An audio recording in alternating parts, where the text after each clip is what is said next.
This is crazy, right?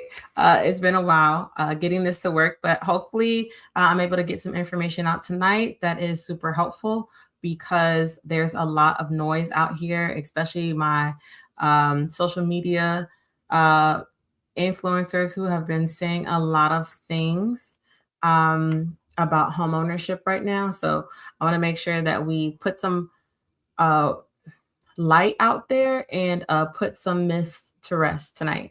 So the first thing we're going to do is we're going to, oh, I'm having a technical difficulty already. Hold on.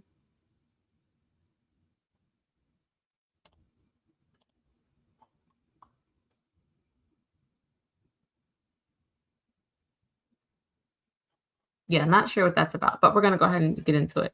So, we are going to be talking about some of the top 5 common mistakes that people make when they are deciding to purchase a home. So, got to start off with a statistic for us tonight, which is that 92% of buyers report being satisfied with home purchasing, while roughly 8% report some level of dissatisfaction.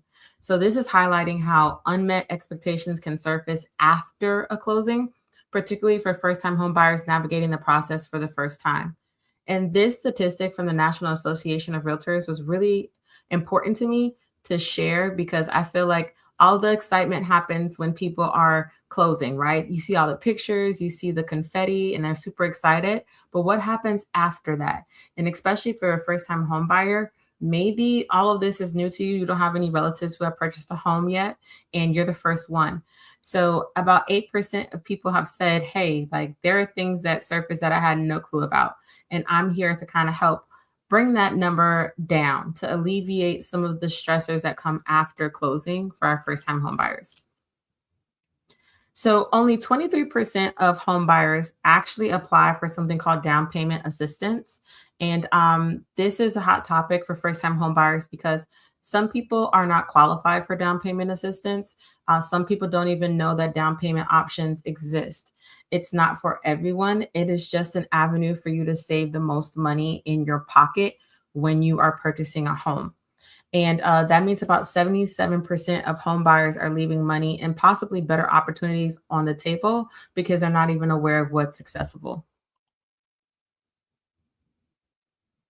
So I don't know if the chat's working. Like I said, this is a completely new platform for me.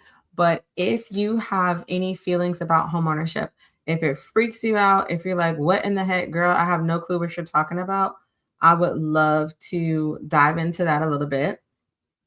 You can go ahead and drop an emoji in the chat for me. But before I actually move on, I want you to think about like what is your reasoning for getting a house? Is it because you saw somebody online purchase a house? Is it because you have heard it from your grandparents, you've heard it from your parents like that's the thing you're supposed to do next? Like what is your rationale for getting a home right now? And maybe it's not even right now. Why are you even considering getting a home? And then what lifestyle is it that you want when you get a home? Are you trying to glow up? Are you trying to be the next successful person in your family? Like what is the lifestyle or legacy that you're looking to create through home ownership? And then how will home ownership actually elevate your life? So no one wants you to purchase a home and then it actually makes your life miserable or you get into this deficit of a lifestyle. It's all about living a better quality of life. So those questions I do provide in a workbook that is complimentary. So I'm going to go ahead and drop that in the chat. I'm really hoping you guys can see the chat. If not, please let me know. It should be there, right? If it cooperates.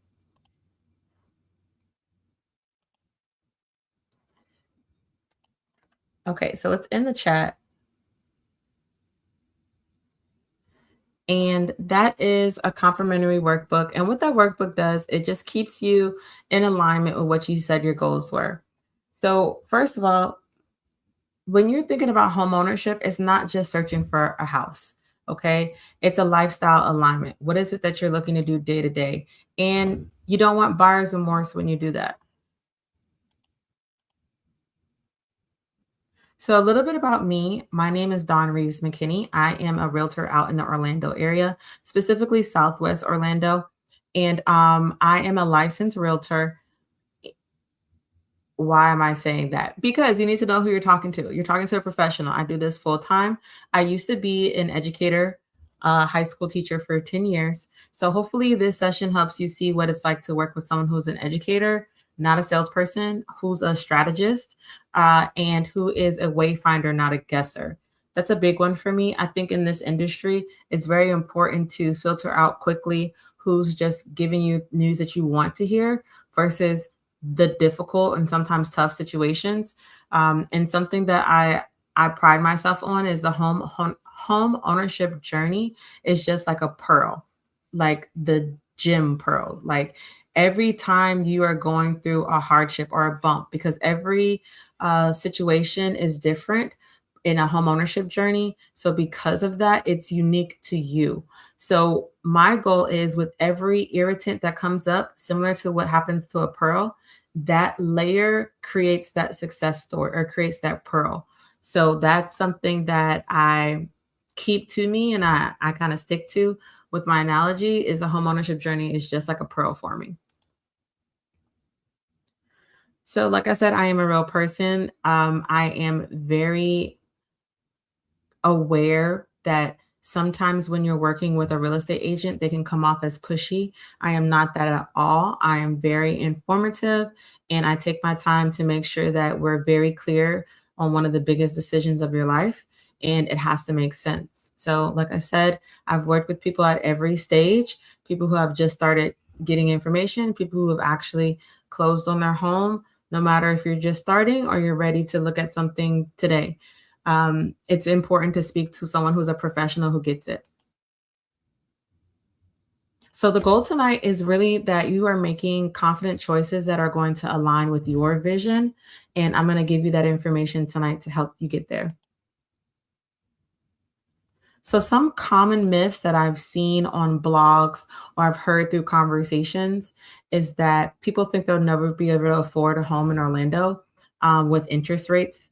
I know I've heard several conversations with individuals saying things like the interest rates are so high, I can't afford a home.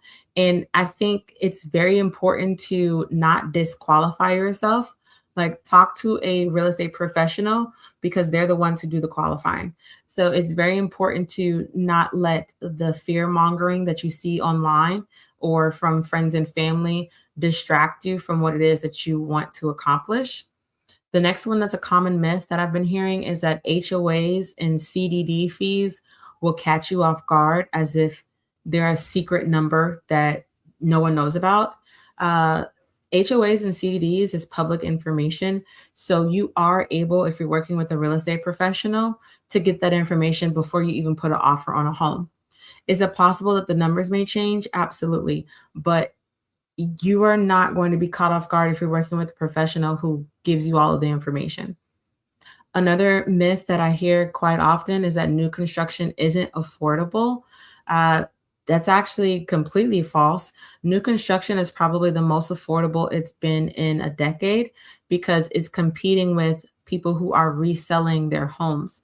So, as you know, once COVID came, um, many people decided to invest because of lower interest rates. So the builders had to compete with people who are putting their homes on the market willing to sell with those lower interest rates. And now that interest rates have gone back up, just like people stopped buying resale properties or listing them, the opportunity for purchasing a home with a builder is there as well, and they have to compete with that. And new construction, 9 times out of 10 is giving money to you to purchase with them. They're able to give you credits. They're able to buy down your interest rate. And the last one that I hear all the time is that you have to come up with 20% for a down payment. That is not true at all. And I'm happy to clarify some of those options, but you do not have to have 20% down. Okay. That's not the rule. So here are 5 common mistakes that first-time homebuyers make. We have seen it happen quite often in this industry, and not my clients, but We've seen this happen often, especially on blogs. Thank you. Especially on blogs where I see, and this is where I get a lot of the information and research that says that first time home buyers feel completely lost after they close because they didn't know some of the things that we're going to cover tonight. So here's the first one: overlooking incentives and programs that could have saved them thousands. I can't tell you how many blog posts I've seen where people have said things like, I didn't know about homestead exemptions, or I didn't know that I could have had money given to me at closing so we didn't have to spend so much money. There have been so many conversations around I did not know about saving money. Okay. Here's the second most common mistake that first time homebuyers made. They chose a home that did not align with their lifestyle. An example of that could be they heard about some really um, quote unquote affordable opportunities in a certain zip code. Uh, they moved there sight unseen, or they went during a certain time of the day where it seemed like everything was fine. They move in, and 2 weeks later, they realize they absolutely hate the neighborhood because they were so excited about the good deal that they got, quote unquote, whatever a deal means to you.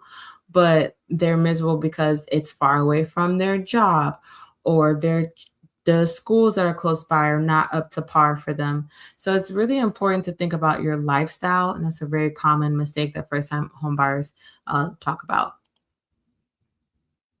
The third one is being intimidated about the numbers. Okay. First time home buyers have expressed that they have a set payment in mind that they would like to have every month. This is the goal. And they were not aware that that payment did not include things like maintenance. Okay. The luxury of being in an apartment complex is you pay one fee and it covers, for the most part, everything. You're paying for that convenience when you're renting an apartment. When you decide to invest in a home, you are responsible for that maintenance. And also things like closing costs. I've spoken to first time home buyers who are in the beginning stages and they weren't aware that in addition to a down payment for a home, there are fees associated with you borrowing money from a lender. There are fees associated with recording you being the new homeowner. So those things are called closing fees. And the fourth mistake that's often is skipping professional representation. And I'm going to emphasize the word professional because, yes, Florida is one of the states that has tons of real estate agents. I am a licensed realtor, which is a step above that shows that I am affiliated with licensed professionals that has a code of ethics. So I take my job very seriously. And I am here to represent you to the best of my ability to help you mitigate risk, save the most money, and get what it is that you actually want by saving you time. The fifth most common mistake is rushing the buying process without doing full due diligence. For those of you who may not know what due diligence is, just think of it as you had the opportunity to find out some information by doing it an extra step of research, and you decide, I'm not going to do it. What could happen? And then something happens. Okay. So rushing is not your friend. Being strategic is very different from rushing. Okay. So those are the top five most common mistakes for first time home buyers. So I talked about the most common mistakes, but now we're going to cover how do you make sure that you're not one of those people who makes that kind of mistake. So the first one is, let's know what an incentive program is in the first place. So when I say that people were overlooking incentives in programs that could have saved them thousands, I'm talking about things like down payment assistance options, builder incentives, and tax credits and rebates. So these are some things that, depending on who you're working with, if you're working with anyone at all, if they're not strategic, this could cause you to miss out on thousands. An example is I have a friend who is a nurse, and they were not aware that they would be able to qualify for um, essentially like a discount because of their employment. On top of that, working with a lender that understood that there were special programs for them being what's called a hometown hero. So they missed out on the monies that they could have saved because they were not made aware and um, they weren't able to honor it during their closing process. So that's what I mean by overlooking those incentives. When you know that you're interested in purchasing a home, it's so important to start sharing with a licensed professional the information to get you the best offers for your unique situation. Another thing that I would like to clarify is a first time home buyer program. What is that? So there are available programs and grants for first time home buyers. Specifically in Orlando, there are some areas that qualify for additional monies. It could be specific to the location that you're interested in. It does vary based off of your eligibility of income. There are different tiers for different levels of aid. Uh, it also may require that you have to live there for a certain amount of time. For example, I've had conversations with people who want to become first time investors, but they're not aware that there are certain rules and procedures if you're getting money to help you with expenses that you're required to live in the property before you rent it out. Another first time buyer program uh, point I like to address is it often is going to give you access to competitive interest rates or below the market interest rates. So it's not that you won't be paying for, let me take that back. It's not that you're getting a discount. It's just that they're moving the money in your favor. So instead of you paying $20,000, $30,000, $50,000 for a down payment, they're able to adjust the rates where you're able to come up with much less of that, sometimes as low as 3% of the purchase price of a property. So that way you're coming out of pocket a lot less money.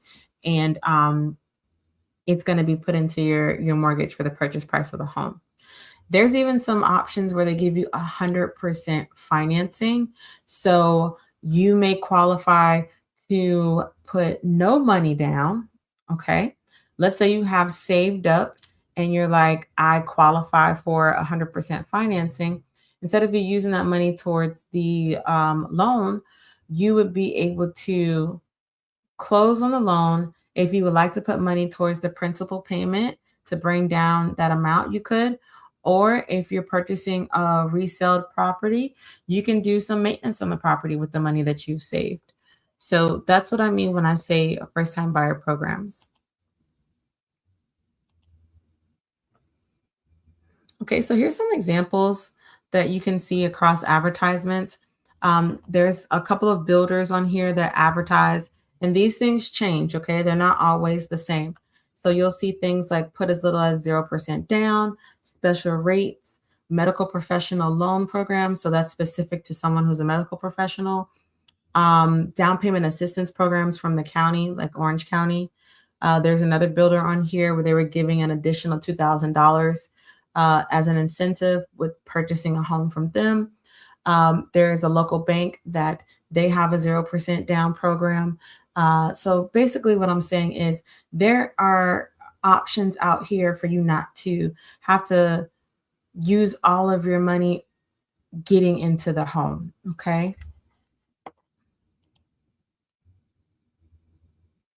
So now we're going to get to the section of this or that. This is going to be like kind of like a little break for us. So I want to know, do you prefer tile floors or carpet in a bedroom? You can drop that in the chat for me. Tile floors or carpet in a bedroom?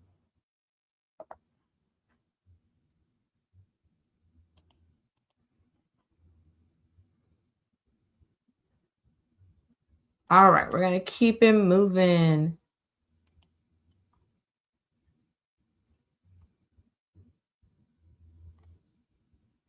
Sorry, guys, having technical difficulties. All right, we're going to keep it moving. So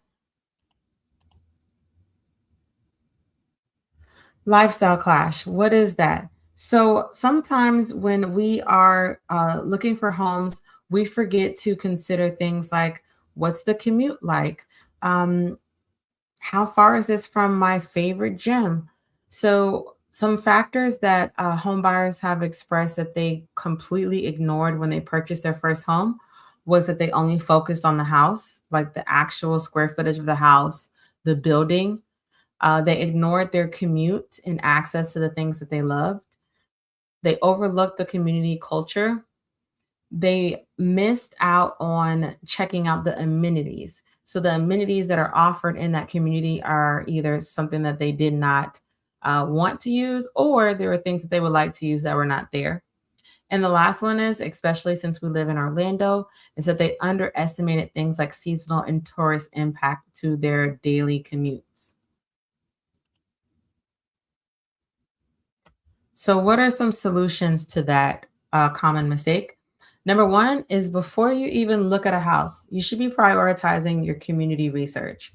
What goes on? What kind of activities are there? Do they have festivals? Is there a downtown? Define your non negotiables extremely early. What are things that you cannot live without? The big one for me is test driving an area. When my husband and I relocated, we hated, well, I probably hated it first. We hated where we first moved. So we took it upon ourselves. Every opportunity we got, we just got in the car and drove. And we discovered areas of Orlando that we would have never known about because we're originally from South Florida. Um, Leverage local expertise is a big one. So real estate agents are not ethically allowed to tell you if a community or neighborhood is good or bad. They can share with you their personal experiences, they can share with you the statistics. But if a real estate agent is telling you this neighborhood's good, this neighborhood's bad, guys, that's unethical. Okay. And something that is really important is what may be safe to you may not be safe to someone else, and what may be safe to me is may not be considered safe to you. So you shouldn't be taking anyone's advice about good and bad. It should be more so of does it meet your needs? And the last one to prevent you from making a lifestyle clash is balance your now needs with the future version of you, the things that you have planned in the next couple of years. All right. So intimidation about the numbers, it's more than just a down payment. So what do I mean by that? We're going to take a look at things like closing fees. What do they include? So closing costs, okay, those are things that can add up very quickly, just like the word closing is in there. So when you successfully find a home and the real estate agent you're working with puts in an offer for you, they should be negotiating your closing costs, the amount that you're going to be paying when it's time to close on the property. So the licensed real estate professional should be expressing to you things like those incentives, builder credits, special programs to offset these expenses. So, what does that look like? Fees from the title company. Okay. When you are purchasing a home in Florida, the seller gets to choose the title company. So, there are fees attached to working with them. The lender that you choose to work with, they have fees. Rate buy downs. If you are going to buy down your interest rate, there's a fee attached to that. HOA fees. HOAs are extremely popular in Florida. So there is going to be most of the time a prepaid fee. Sometimes there is like initiation fee for joining their HOA. All of this information is available. So it should not be catching you off guard if you're working with a licensed real estate professional. Some other expenses is prepaid insurance. So when you're getting insurance on this property, there is a payment for that. The type of loan that you get, there's also fees attached to that. So, what do I mean by that? If you are a veteran, thank you for your service, but there is a one time funding fee attached to that. So, it's a great program, but in order for the program to continue, there has to be fees charged. Okay. And not just VA loans, FHAs, the Federal Housing Authority, there's something called mortgage insurance. Okay. They want to make sure that you don't default on your loan. They have insurance attached to that. So all of those things are included in your closing costs. Now, if you are strategizing with a realtor like myself, we're going to be reviewing things like what maintenance fees look like, taxes for the area, because that's public information in Florida, homeowners association fees, so that way you can get an idea.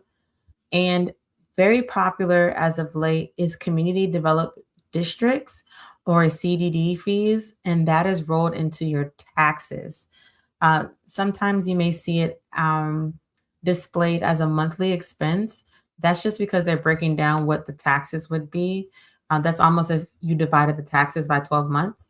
But the CDD is not an HOA fee, that's completely separate. HOA is the maintenance of that community.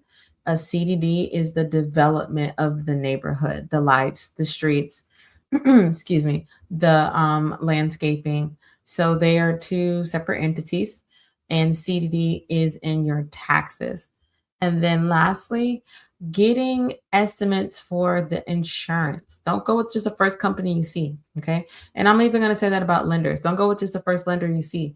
You want to make sure that you're getting the best deal. And if you're working with a realtor such as myself, they should be encouraging you to get the best deal for you. Not the cheapest. I didn't say the cheapest. I said the best deal. And when you are thinking about maintenance fees, it is recommended that you save about 1 to 3% of the home's value annually, like in a piggy bank. I don't mean like a literal piggy bank, but save it for the maintenance of the home yearly. Okay, so we're taking a break right here. This is a lot of information, but the goal is not perfection. The goal is predictability. Why am I saying that? Things happen. If you are purchasing a brand new home, things happen. If you're purchasing a home that's 20 years old, things happen there too. So the goal is not for us to be able to know everything that's going to happen, but to have a predictable game plan for when and if something happens. So we're right back on track with that professional representation. So this is another one, and I've seen, or I should say, I've heard that people fall out for situations like this.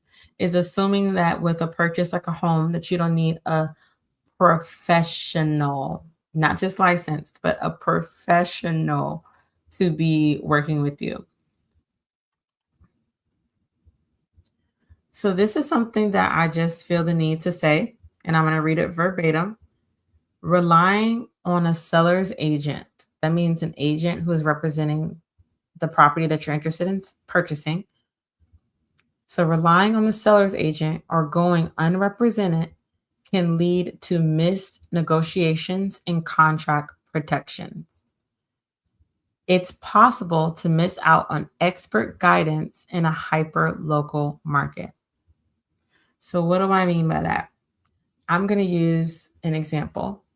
There's a community that the builder was advertising that this major road was going to be connecting to it in a matter of months. It's been years later, and that road is just now getting started. I'm talking about like 10 years, okay? The people who purchased from the builder directly, because they're in the interest of the builder, they're going to protect the interest of the builder. So, yes, the road is projected to be there, but it's 10 years later. So, people purchased and they've been waiting 10 years for a road to open.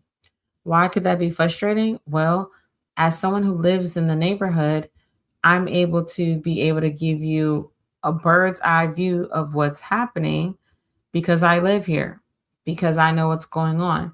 So if you're moving into an area, something to consider is working with someone who actually knows that area. Okay. So if your cousin's best friend's brother or sister has their real estate license, that's great. But if they live in a different state, you really shouldn't be getting advice from them about a hyperlocal market unless they live there. Okay. Another takeaway I want to leave with you tonight is this is a six-figure legal contract. The question is, are you willing to go unrepresented? So, working with an agent you trust to represent your interest and negotiate on your behalf and safeguard your contract deadlines can save you thousands of dollars. So, the last one is rushing the home buying process. Fear of missing out or FOMO is not a strategy. You should not have a panic attack thinking about losing a house. Okay.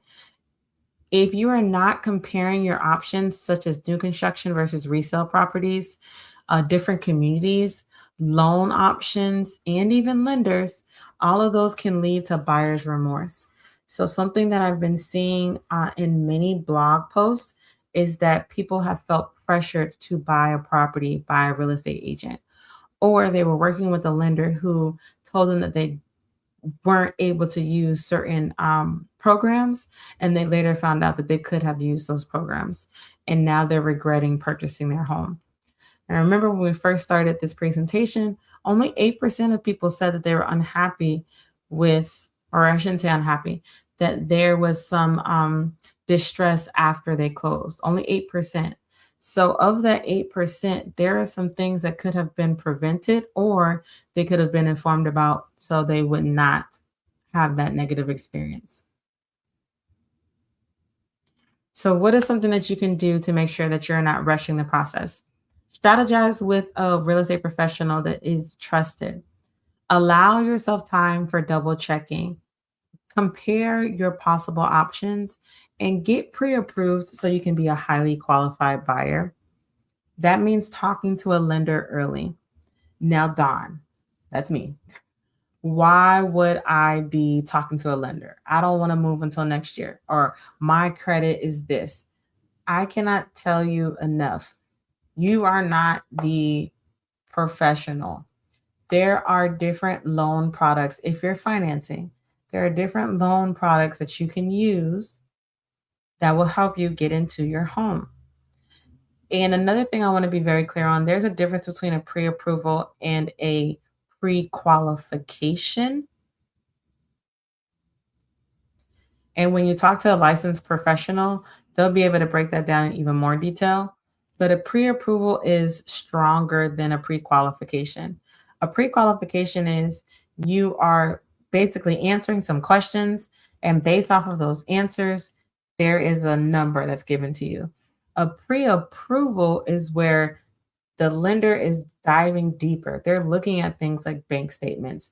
They're looking at information like how long you've been working at that place. They're asking for things like tax records.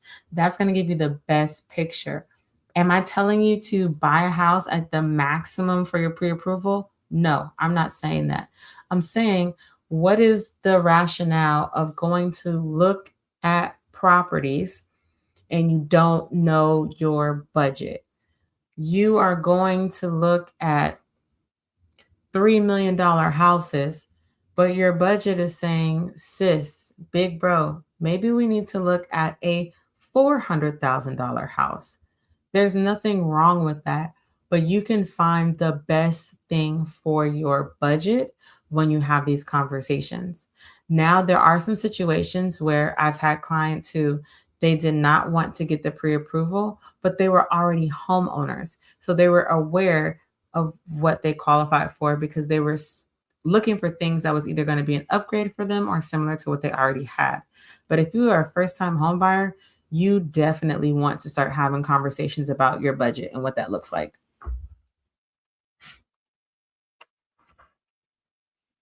So, what does it mean when I say to connect with the lender? All that means is you're having a conversation with a real estate professional who's a lender. that is going to tell you, are you ready to buy a home right now? And if you're not ready, here are the things you need to do to be ready with a timeline in place. So you should be walking away with clarity about what that looks like for your budget, what that looks like for your options. And the last one I'm going to leave you with talking to a lender, it's not about a yes or no approval. Knowledge gives you power. If you didn't know that there was programs and incentives for first-time home buyers and you're working with a lender who is from a different state, maybe they're not aware of the incentives we have in Florida.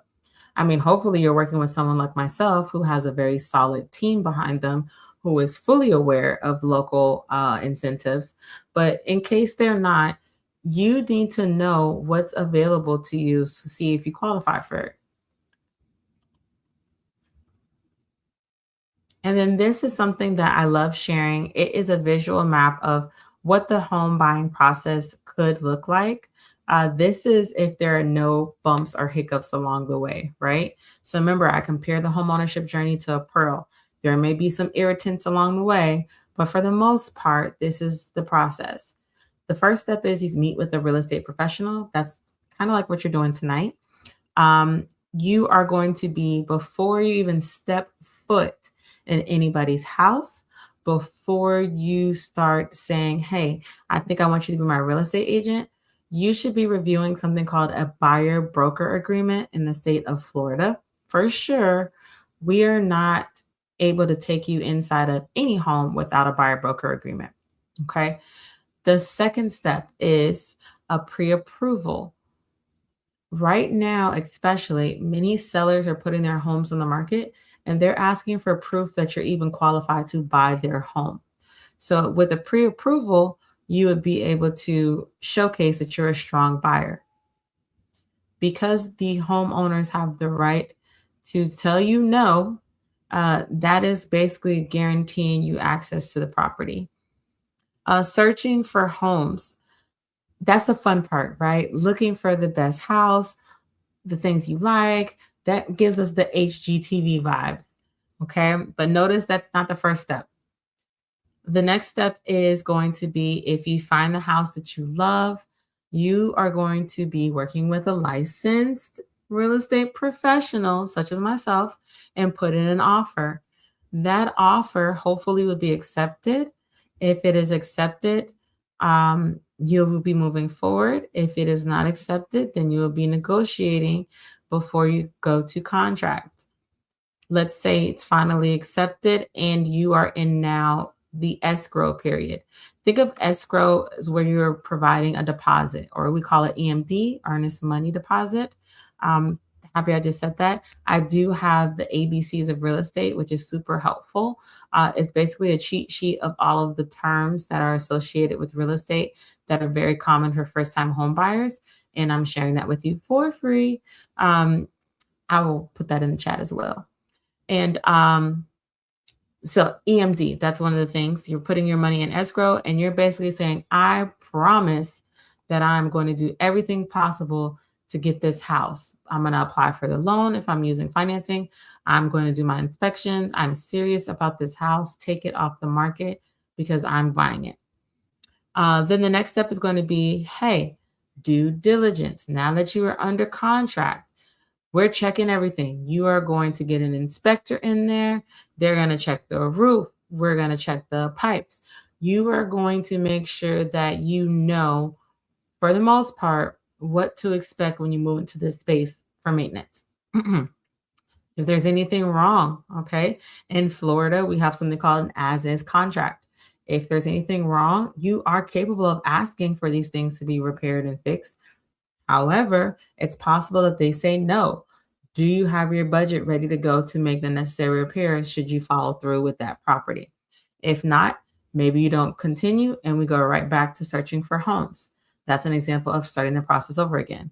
But if everything's great, we're moving forward. Next, we are at closing because everything went great. You got cleared for financing.